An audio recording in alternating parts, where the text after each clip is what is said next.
All right, welcome to this analysis. Today, we are unpacking some seriously deep layers of emotion, conflict, and human relationships as we look at the source text for the classic epic Laila and Majnu.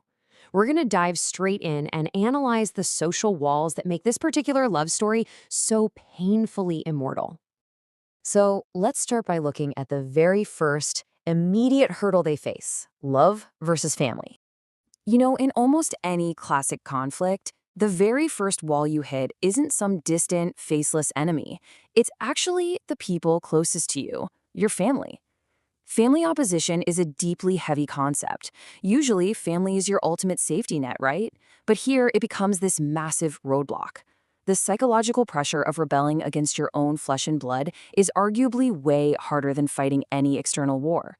And that really sets the heavy emotional baseline for this entire story. Which brings us to a really crucial question, straight from our source text. Will Laila be able to meet Majnu despite her family's opposition? I mean, just think about the depth of that hurdle for a second. We aren't even talking about marriage or spending a life together yet. We are literally just talking about meeting.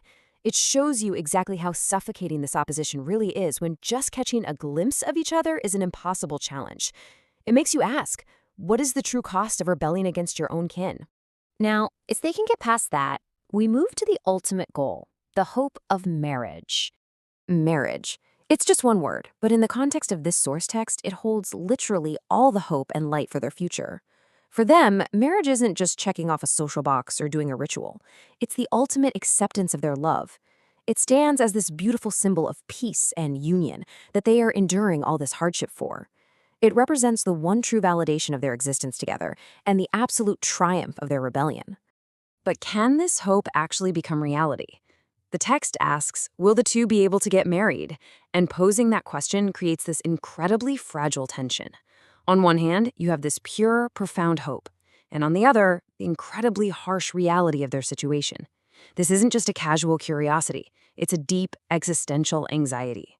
Does their love actually have enough sheer power to break through these chains and reach that final destination? And that brings us to the overarching existential threat hanging over everything, the wall of society. Because, let's be honest, family opposition was really just the warm-up. The most terrifying threat here is society. Society isn't just a group of people. It's a massive, invisible, and almost insurmountable wall. It represents all those rigid rules, traditions, and expectations that dictate exactly who is allowed to love whom. A family? Well, they might eventually be persuaded. But society? In the court of society, love very often loses. It's a looming threat ready to just swallow their relationship whole. So what we're looking at is a collision of two completely opposing forces. On one side, you've got love. It's deeply personal, it's fragile, and it's clinging to the hope of marriage. And on the other side, you've got society, a heavy, unyielding structure built to enforce separation. We are literally watching a battle between individual freedom and societal mandates. And this exact intersection is where the story's greatest, most crushing tension is born. Who wins when fragile love meets a completely unyielding society? Which leads us to our final section and the ultimate question: are they destined to be forever separated? This heavy collision leaves us with a heartbreaking scenario from the text, asking, or will society separate their love forever? Just let the gravity of that sentence sink in. Society isn't just stopping a wedding, it is threatening to separate and erase their love entirely. It's pointing to a complete, permanent devastation where there is absolutely zero going back. And we really need to define what separated forever means here. It doesn't just mean physical distance. It is the absolute tragic finality of societal intervention. It's when every single connection between two souls is completely severed for good. It highlights just how ruthless these societal forces can be, capable of wiping out the bond between two people for eternity. We aren't talking about a temporary roadblock. This is a permanent, life-altering sentence.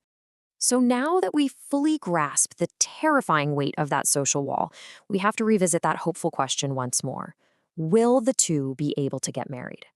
Framed against the crushing power of society we just talked about, this question suddenly feels a whole lot more desperate, doesn't it?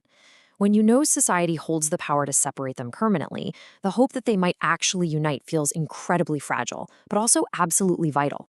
Ultimately, we are left with the most disturbing question of all.